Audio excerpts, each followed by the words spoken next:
This episode of Soldier Knows Best is brought to you by Audible. Hey, what's up guys, Soldier Knows Best here. This is my review of the Sony CyberShot RX100. This is a camera that Sony is positioning right above your regular point and shoot cameras, but still right there below a full-fledged DSLR. This is a camera that Sony's offering in a very small, portable, lightweight package, but packs a lot of punch as far as the pictures. So I've been using this camera all across the world, literally, so I have a lot of good pictures to show you as far as examples about what type of quality you can get out of this camera. But first, we're going to take a look about the design and the hardware. Take a look at the, I'm stuttering all my words, but this is getting right into the review. Take a look at the camera. You can tell Sony put a very nice little sleek and stylish and very subtle sexiness to this camera. Now, even though this camera is lightweight and compact, Sony was still able to pack a lot of good features and things inside of this. One of those big things is that it does feature a 20.2 megapixel CMOS sensor, which is going to be really good for low light shooting. And add that with the f1.8 Carl Zeiss lens, this is going to be taking fantastic low light photos, which I'll be showing you here in a second. Now, the lens itself can get you 3.6 times optical zoom and 7.2 times clear image digital zoom. And this camera should still be able to take really good pictures at an ISO of 6400. And also at the base of the lens, you do have this control ring that you can use to manually adjust the zoom of the lens if you wanted to, but also you can adjust it in the settings to do different things as well. Now on the back, you'll find a 3-inch extra fine, just like I like my women, the LCD display that's going to have really good colors, and it's going to be very easy to view in direct sunlight. I use this thing outdoors in Australia, and I'll still be able to see all the photos that I just took on this without any problems at all. And to the right of the screen, you will find a control wheel that you'll use to navigate through all the different settings and menus and things like that. And also, you'll find a function button which you can customize to pretty much do whatever you like to, depending on what situation you're in. And you'll find a dedicated movie record button as well. Now, to the right, you'll find a micro USB port that's going to be used for charging and syncing. And on the bottom, you will find the battery compartment, which will also be housed in the memory card that's going to be used to store your photos and videos. And then right to the top left of that, you will find a little mini HDMI to be able to plug this into a TV or the monitor to view your photos on it directly. And at the top of the camera, you will find an on-off button, the shutter release button with the zoom controls, and also a little mode dial here to switch between all the different modes. And this camera does have a pop-up flash, which allows you to even adjust the angle of the flash. You can just move your finger and tilt it back and forth. Say you want to bounce the flash off the ceiling or off a wall or something like that. Sometimes that may be better than flashing it directly at the subject. So I do like that little functionality of the flash itself.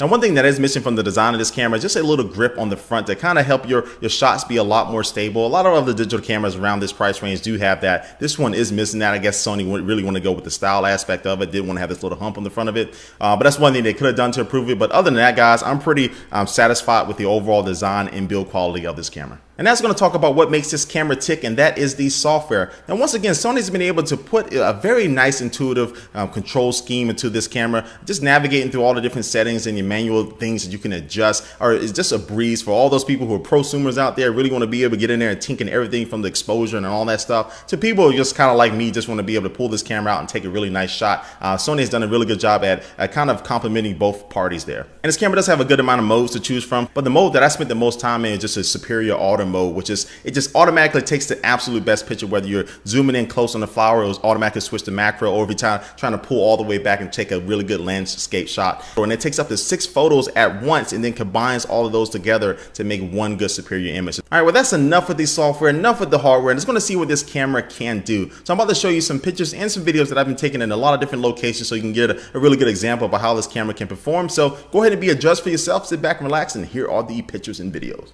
All right, so most of these photos I'm going to be showing you actually from Sydney, Australia, and St. Petersburg, Russia, when I was doing the Intel Ultrabook race, traveling around the world doing this crazy race. More about that later. I think that show is going to be starting next week from the time this video is uploaded. But anyway, I just want you to pay attention to the color accuracy that's in these photos. Everything is just really smooth. And right now I'm just showing you a quick little example of a photo that I took with the sweep panorama function or mode here in this Sony RX100. But some of these photos I did apply like the toy filter to it. And this is kind of a couple of those photos that do have that look.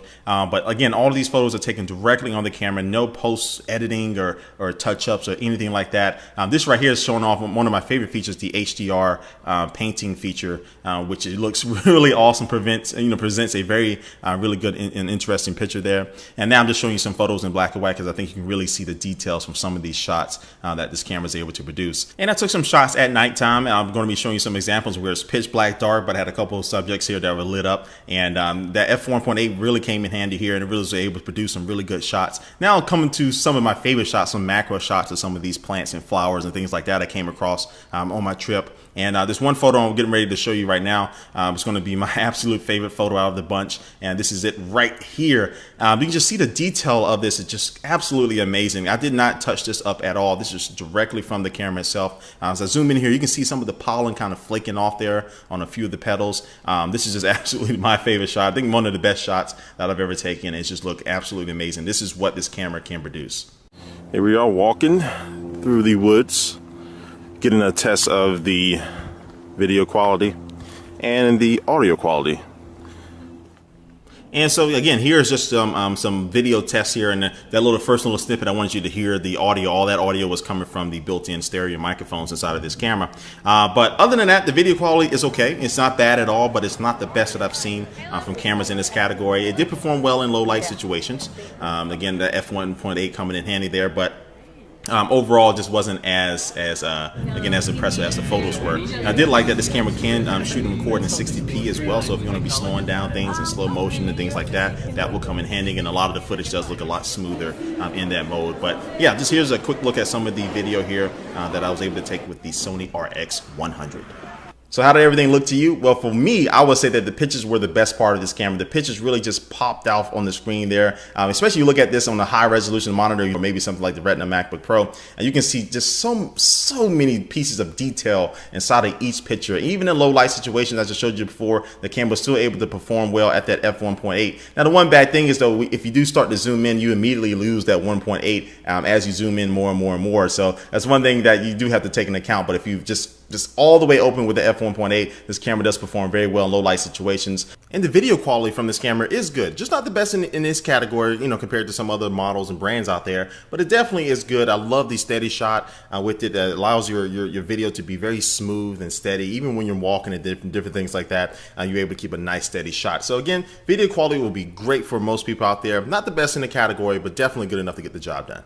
Overall, guys, I'm kind of wrapping up my review here of this camera. I would say I was thoroughly pleased with this camera just from the size, and it's very compact, very portable, and it's very unassuming. But once you start taking pictures with this thing, you can really see a lot of detail. I will definitely give this camera a salute. I can recommend it. So this camera does cost $650. So it's definitely not one of these cameras that you're probably going to get your grandma. But this camera is definitely worth the price if you're looking for something as a backup to a DSLR, because it takes really good pictures that are just like a DSLR. Then also too, it's something that's very small and portable like a regular digital camera that you can just put in your pocket and go. So either way, this camera is just a camera that's really good for all different situations. You really can't go wrong with getting this camera. So anyway, guys, I'm going to be putting some of the photos that I've taken with this camera on my Facebook page, my Facebook fan page, facebook.com/skbfans. And also too, if I remember, I'll make a Flickr account, and I'll put all those links down below in the description box of this video. But anyway, guys, this almost brings it into this review. But before we head out here, I'm going to take one last look at our sponsor for this video.